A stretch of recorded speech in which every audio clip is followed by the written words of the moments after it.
Je partage ceci parce que ça nous ramène à une problématique où, être humain qu'on est, nous pouvons définir l'expérience auquel nous voulons exposer notre corps, auquel nous voulons exposer notre être. Maintenant, après l'expérience, nous devons être prêts à maintenant se développer nous-mêmes avec ces expériences-là. Et le troisième élément qui est important, c'est la contribution. Et le corps, ce que je suis en train de dire, le corps le manifeste. La contribution maintenant à la communauté. La collaboration avec les autres. Parce que les milliards d'entités dans ce corps-là collaborent chaque jour pour notre bien-être.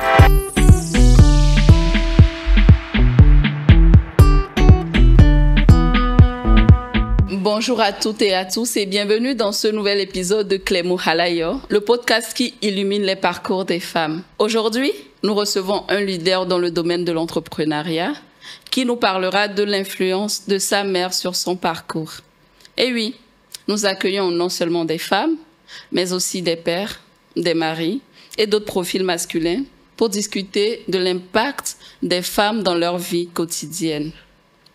Nous avons l'honneur de recevoir Achille Combat, fondateur de Hope Bank et Wikipiu. Achille est un entrepreneur visionnaire dont les initiatives ont transformé de nombreuses vies et communautés. Dans cet épisode, nous allons découvrir son histoire personnelle avec sa mère et comprendre les valeurs qu'elle lui a transmises et qui ont su le guider.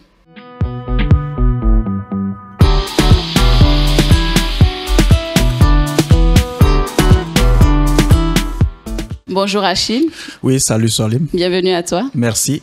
Nous sommes ravis de t'accueillir dans notre nouvel épisode de podcast. Merci de m'avoir invité. Super. Alors, dis-nous, c'est qui Achille Combat? Achille Combat, je me vois comme une banque du donner-recevoir. Sûrement que durant ton émission, on va peut-être en parler plus. Qui suis-je? Je pense que je mettrai ça juste au niveau de ces trois éléments. Super. Du coup, nous savons que ta mère a eu une influence, disons, très inspirante dans ton parcours, dans ta vie, que ça soit dans ta jeunesse ou dans ton parcours professionnel. Pourras-tu nous dire encore un peu plus sur ça, sur l'impact que ta mère a eu à avoir? Là, tu me ramènes une cinquantaine d'années d'ici. Je pense que avant même de partir de ma jeunesse, une chose importante pour moi que je tiens à quand même mentionner, c'est l'importance des femmes, les vraies femmes, hein, dans l'humanité.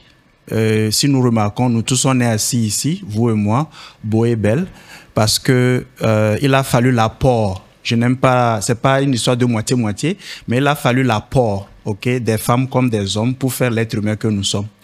Et ça schématise déjà l'importance que les femmes occupent dans l'humanité tout entière. Exactement. Alors, oui, ma maman a eu un grand effet sur moi. Si je peux repartir déjà à l'école primaire à Niamtougou. Ah, ok. Donc, du coup, tu as grandi à Niamtougou. J'ai grandi à Niamtougou. J'étais né à Dapaon. D'accord. Au Grand Nord. Et j'ai fait une partie du primaire à Niamtougou. Ok. Et puis, je me rappelle bien quand elle m'a amené à l'école. C'était la période où pour s'enregistrer ou pour accepter les enfants, on vous fait tenir l'oreille de l'autre côté là, pour une certaine raison, elle a remarqué quelque chose en moi où déjà à l'âge de 4 ans, elle a voulu que je commence déjà le primaire. Mais malheureusement, quand on a été, la tradition voulait que je puisse tenir mon oreille de l'autre côté, mais je n'ai jamais pu parce que j'étais très petit, jusqu'en classe de 4e, j'étais très petit et ça n'arrivait pas du tout à aller. Quittant un peu donc le primaire, je pense que elle a tenu à me prendre un tuteur et jusque-là, je le dis parce que quand je revois, c'est qu'elle a vu quelque chose qui se traduit aujourd'hui peut-être dans l'individu que je suis. Elle m'a pris un tuteur qui, en fait, m'enseignait une année d'avance. Et je me rappelle, quand j'étais au CE2, il a même recommandé à ma maman et à mon papa, donc, que je puisse passer le CPD. Il y avait hésitation. Il n'y a pas eu l'entrée là, vu que la main n'arrivait pas à atteindre. Non. J'ai dû attendre une année. Exactement. Okay, mais pendant que j'attendais, c'est là où le truc du tuteur est venu. Oui, donc, elle me faisait suivre déjà des cours à la maison à partir d'un tuteur. Ok. Bon, donc ça a continué et je me voyais spécial.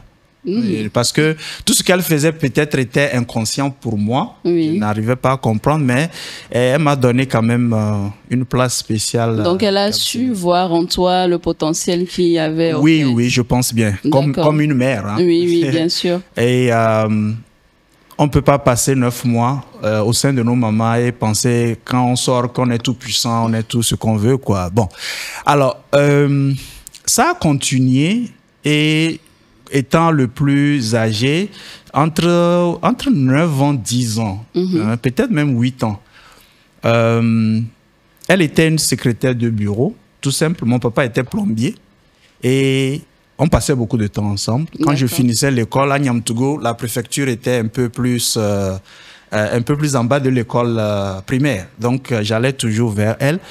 Mais elle avait quelque chose de commerçante. Elle avait quelque chose en plus de son travail donc de bureau et tout. Et elle vendait les week-ends les beignets de blé. Ok. Et j'étais le seul enfant quand même assez âgé pour l'accompagner. Ok, du coup tu y allais souvent les week-ends avec elle. Exactement. Et je vendais. D'accord. Alors, petit garçon qui porte une cage dans les années 80, qui porte une cage de beignets sur la tête et tout. Pour une certaine raison, m'a ouvert un peu au marketing parce que même au marché, quand j'allais, donc les bonnes femmes étaient quelque part hein, séduites ou bien impressionnées, quoi. Parce que généralement, c'est les petites filles qui en fait, font ce travail-là. C'était rare de voir un garçon faire. Oui.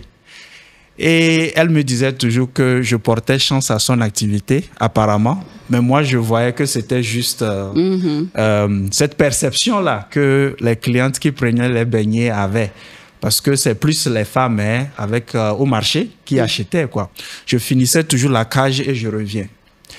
Et donc, progressivement, avant même qu'elle m'envoie vendre, elle demande toujours que je fasse le premier achat. Donc, c'était son rituel, puisqu'elle se dit que je portais chance. Donc, quand je vais vendre, je reviens toujours la cage. Du coup, ça ouvre les portes à ce que les autres viennent acheter. Exactement. Okay. Donc, pour une certaine raison. Donc, tous ces éléments-là, quand même, me faisaient avoir une perception de quelque chose de spécial. Et une certaine confiance en soi aussi. Exactement. OK. Il y a beaucoup de choses que j'ai fait avec elle qui m'ont donc... voilà, guidé, quoi. C'est ça, je voulais me demander quelles sont les valeurs qu'elle a su déjà t'inculquer durant durant tout ce temps qu'elle a eu à t'élever. Elle a dû t'inculquer plusieurs valeurs. Il y en a tellement. Et ça joue maintenant dans ta vie actuelle. Bien sûr, il y en a tellement. Mais un qui a totalement impacté ma vie personnelle comme professionnelle, c'est d'avoir appris d'elle la force du partage. Ok. Et professionnellement, en fait, j'ai été même repéré et invité par le département d'État américain à cause du modèle de croissance Kobié que j'ai mis en place. Et ça, c'est une inspiration vraiment d'elle et de mes connaissances, quoi. Une inspiration dans quel sens? C'est elle qui a oui. Kobié, c'est-à-dire... Kobié, en Kabye, oui, ma maman, elle est Kabye. Oui. Et Kobié, en fait, veut dire que nous sommes unis, nous sommes un. OK. Okay? Ça fait référence à l'amour. D'accord. Okay? Nous sommes complémentaires. Et c'est quoi tu as développé Kobié? C'est quelle entreprise? Oui, le modèle de croissance périn Kobié se base sur les principes qui sont inscrits en nous comme êtres humains et qui se trouvent autour de nous. Et en 5 phases, comment une entreprise peut s'assurer qu'elle pourra maintenir le cap de la croissance pérenne. Bon, je sais pas, peut-être ça on va en parler après, mais le partage, pour les valeurs, le partage était un truc qui m'a fasciné d'elle. Elle donnait sans attendre un retour. Au marché, quand même elle a comme ça vendre les céréales, même ses propres concurrentes, c'est-à-dire qui ont leur stock terminé, elle peut même leur donner. Pour qu'elle puisse continuer. Exactement. Elle disait toujours que l'abondance ne se crée pas en gardant les choses pour soi. Wow, l'abondance ne se crée pas en pensant juste à soi. Oui. Donc elle donnait toujours. Et elle m'a appris, en l'observant, elle m'a appris donc à ne pas... L'ingratitude humaine est une chose qu'il faut accepter. Elle a aidé tellement de personnes qui n'ont pas su redonner, mais elle continuait pas à donner. Donc j'ai vu en ça une force, et le modèle dont je vous parle, en fait, il n'est pas totalement fait de ça seul, mais avec beaucoup de choses que j'ai découvert au cours du temps, dans mon passage aussi au collège Chaminade. Ouais. Et puis on était tellement attachés que même quand je suis arrivé au collège Chaminade, c'était, maintenant je peux en parler en riant, mais en ce moment c'était un peu gênant et décourageant, parce que j'étais toujours autour du genre féminin. Et on me qualifiait de Wella Balo. Mais le collège Chaminade, oui, c'est deux différents. Il y a pour les garçons à part et pour les femmes à part, non? Oui, il y a le collège Adèle, oui, où les filles ont le dortoir. Okay. Mais au collège Chaminade, c'est un mix. Le collège Adèle, même, il y avait un mix. C'est juste que c'est les sœurs qui ont ouvert le truc de collège. Donc, on était...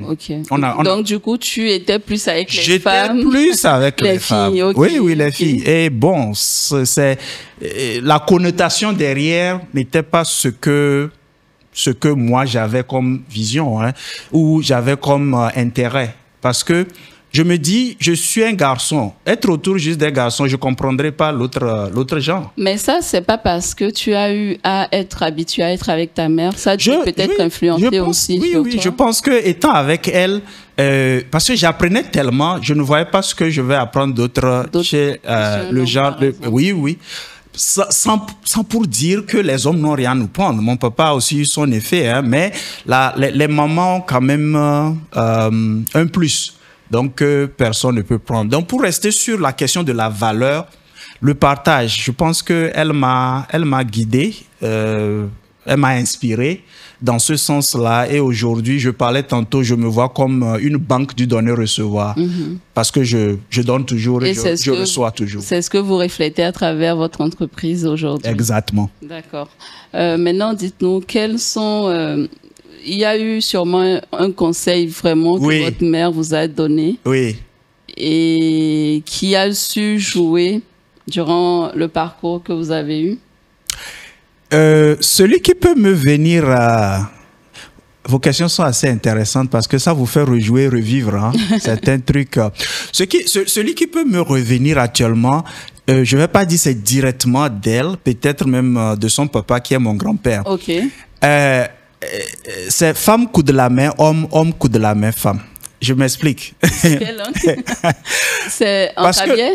Oui, non, c'est du jargon. Notre grand-père était un ancien combattant. Donc, coup de la main, en fait, il parle du coude. Donc, la femme est censée supporter l'homme. L'homme est censé supporter la femme.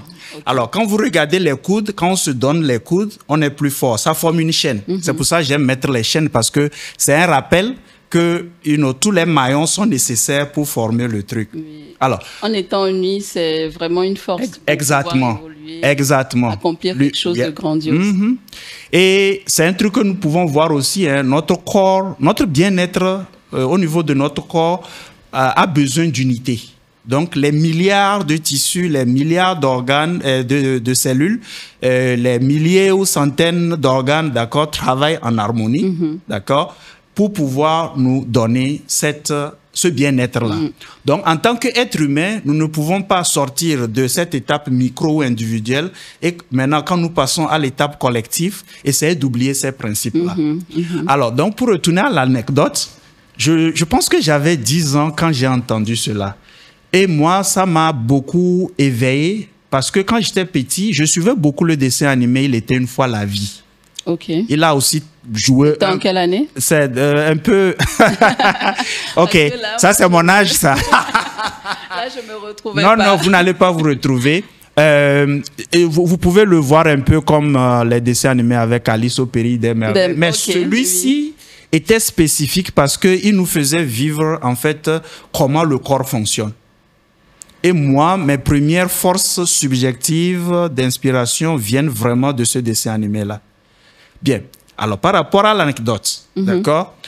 Donc, femme, coup de la main, homme, homme, coup de la main, femme. Lui, c'était sa manière de parler donc du coude et comment est-ce qu'on doit se soutenir, d'accord? Donc, ce serait l'anecdote qui a beaucoup joué parce que le modèle encore de croissance Kobié, il y a ces principes-là qui ressortent dedans. D'accord. Qu'on est fait être humain pour se supporter. Et beaucoup d'écritures le soutiennent hein, aujourd'hui. Je pense que je vais donc dévier à la première question, parce que vous soulevez quelque chose qui est important à quand même discuter. On ne peut pas négliger l'intellectuel. Il fait partie de notre être, mais il ne définit pas tout. Parce que le problème qui se pose quand on veut juste compter sur l'intellectuel, et c'est triste qu'on voit que les descriptions des postes se focalisent juste là-dessus, parce que sur les expériences qu'on a eues, effectivement, on oublie, en se focalisant juste là-dessus, on oublie en fait la force qui fait de nous qui on est. Et cette force-là, on ne l'apprend pas à l'école. Cette force-là, on ne l'apprend pas sur les bancs, on ne l'apprend pas à partir d'un doctorat quelque part. Je ne suis pas là pour dire que le côté intellectuel n'est pas important. Mais il nous donne des compétences, mais on ne peut pas se baser juste là-dessus. Alors, quand je prends deux personnes, juste pour donner une analogie, quand je prends deux personnes que je mets devant une situation à résoudre, d'accord? La manière dont ils vont approcher la résolution de ce problème-là, ce n'est pas la même chose. Et vous allez voir, il y a un des citoyens qui a écrit un livre, L'Afrique souffre de ses intellectuels. Okay? Parce qu'on a trop caricaturé tout sur juste le côté intellectuel. Mais l'être humain, il est fait de trois côtés, l'intellectuel, l'émotionnel et le cognitif, dont on n'en parle pas beaucoup. Et ce cognitif définit en fait comment est-ce que nous prenons des actions. Vous mettez quoi dans cognitif? Expliquez un peu. Le cognitif, en fait, c'est cette partie de notre être-là qui détermine comment est-ce que nous approchons naturellement la résolution des problèmes, comment est-ce que nous prenons des actions, d'accord, à partir de nos forces internes. On n'a pas besoin de quelqu'un pour nous motiver pour le faire. C'est parfaitement important que tous ces éléments-là y soient, d'accord? Mais aujourd'hui, on peut vous prendre votre intellectuel, on peut vous prendre votre émotionnel. L'intellectuel, je veux vous l'expliquer. Hein. Pendant plusieurs années, on nous a par exemple fait croire que le lait, par exemple, d'accord? Un enfant qui naît, il y a une raison pour laquelle un enfant tète ou un enfant prend du lait. D'accord? Mais en tant qu'adulte que nous sommes, on n'est pas supposé être en train de prendre encore du lait venant des vaches ou bien venant... Est-ce que vous me suivez? Mais quelqu'un en a fait une vérité. La prochaine question, quel conseil vous pouvez donner à des entrepreneurs qui voudraient se lancer ou qui se sont lancés déjà? Bien. Alors, avant de parler d'entrepreneurs, je vais clarifier quelque chose. C'est dommage qu'on puisse aujourd'hui définir ou présenter l'entrepreneuriat comme c'est présenté parce que nous sommes créés, à l'étymologie du mot entrepreneur, nous sommes créés entrepreneurs, nous sommes êtres humains entrepreneurs. Je m'explique. Si je vous mets aujourd'hui sur une île, vous allez trouver les voies et moyens pour survivre, oui ou non? Non, je vous mets seul quelque part. Vous allez trouver, ça dépend. Sur combien de temps aussi? Non, je peux toute votre vie. Vous avez suivi on va comme faire moi. Un effort quand même. Exactement. C'est que nous sommes créés êtres humains à trouver des solutions aux problèmes que nous avons. Période. Maintenant, peu importe la difficulté. Maintenant, c'est au 19e siècle encore, nos économistes, Jean-Baptiste Say, a lié l'entrepreneuriat maintenant à l'économie. Alors voici le problème que ça pose. Les gens finissent par penser que parce qu'ils sont entrepreneurs, ils peuvent construire une entreprise pérenne. Ça, c'est un grand danger. La preuve, tous les grands entrepreneurs, comme nous aimons les grands noms, vous prenez Apple, vous prenez Microsoft, ces gens-là n'ont pas été derrière l'entreprise qui existe aujourd'hui.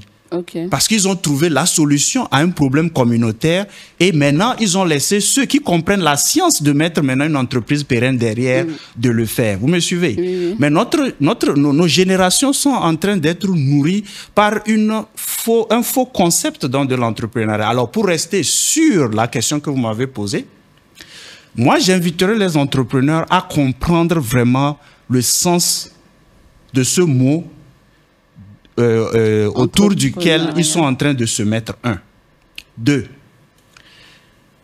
Faut pas qu'ils se lancent dans une activité en ignorant les forces qui constituent ou qui ont contribué à la création de l'être que nous sommes. Je m'explique. Eux-mêmes, leur personnalité, c'est ça? Leur personnalité et comment les choses se passent même déjà dans ce corps-là dont ils sont responsables. Voilà pourquoi quand vous m'avez demandé, Achille Combat, alors qui suis-je? Je n'ai pas commencé par donner mes postes et tout ça là parce que effectivement, ce que je sens que je suis n'a rien à voir avec mon poste.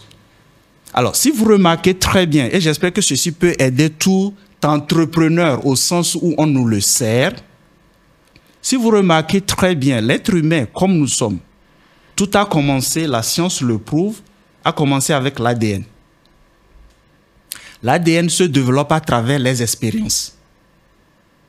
Donc, il est important que nous acceptions et que nous embrassons les expériences de vie. Parce que c'est ça qui permet aux neurosubstances et aux neurones dans notre cerveau de continuer par s'étendre et de découvrir de nouvelles voies de réflexion.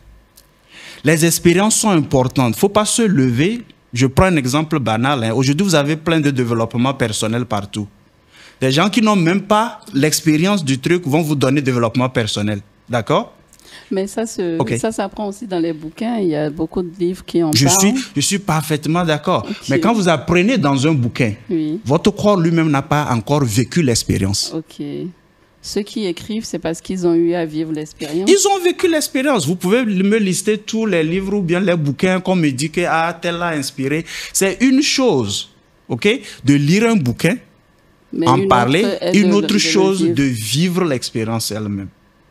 Maintenant, je partage ceci parce que ça nous ramène à une problématique où, être humain qu'on est, nous pouvons définir l'expérience à laquelle ou auquel nous voulons exposer notre corps, auquel nous voulons exposer notre être. Maintenant, après l'expérience, nous devons être prêts à maintenant se développer nous-mêmes avec ces expériences-là. Et le troisième élément qui est important, c'est la contribution. Et le corps, ce que je suis en train de dire, le corps le manifeste. La contribution maintenant à la communauté. La collaboration avec les autres. Parce que les milliards d'entités dans ce corps-là collaborent chaque jour pour notre bien-être. Alors, tout entrepreneur qui se veut ou qui se dit qu'il veut se lancer dans la recherche de solutions aux problèmes de société n'a qu'à juste comprendre que ces trois éléments-là que l'ADN montre sur l'espérance de vie de 80, 70, 90 ans, d'accord, est un élément qu'ils doivent intégrer, en fait, à leur cheminement. Personne ne peut prendre contrôle de ça. L'intellectuel, l'émotionnel, je peux vous manipuler comme je veux. L'intellectuel, je peux vous fournir toutes les informations scientifiques que je veux. Vous allez prendre ça pour vérité, mais ce n'est pas, quoi. Merci. Merci à vous. OK, du coup, un mot de fin alors, Monsieur Achille? Un mot de fin, tellement de mots de fin, je ne sais pas par exemple celui qui sera le meilleur pour votre audience. Je vais le mettre à deux, je vais le mettre à deux niveaux. Si vous observez autour de vous, vous allez voir qu'il y a deux choses clés qui soit aident l'être humain à être celui qu'il doit être ou le bloquent à devenir celui qu'il doit devenir. Et le premier élément ou la première chose, c'est nos croyances. Alors, croyances, je ne parle pas de religion. Hein. Quelqu'un qui croit qu'il peut gérer 5 femmes, il peut se marier à 20 femmes, c'est sa croyance. D'accord? Et il va le faire. Est-ce que vous me suivez? Je parle de ce type de croyance. Quelqu'un à qui on dit on ne mange pas avec la main gauche. Je ne sais pas qui a défini ça, n'est-ce pas? C'est une croyance. L'enfant va grandir avec, comme vous aviez mentionné. Alors, c'est important, vous avez dit à la jeunesse, c'est important de faire attention à vos croyances. Vous pouvez avoir un mentor, vous pouvez avoir un gourou, vous pouvez avoir tout ce qu'il vous dit. La décision vous revient de voir si cette croyance-là, elle est bonne pour vous ou pas. Le deuxième élément, c'est d'apprendre à prendre contrôle de nos vies. Je pense que nous laissons trop les gens, nous admettons ou bien nous laissons trop de personnes prendre contrôle de nos vies. Et finalement, on se plaint. On va à plusieurs séminaires en cherchant un développement humain ou personnel, comme on le dit. Or, tout est déjà inscrit en nous. prendre contrôle de sa vie, nos croyances et prendre contrôle de notre vie est vraiment ce qu'il faut, ce que je laisserai comme dernier mot pour votre audience, quoi.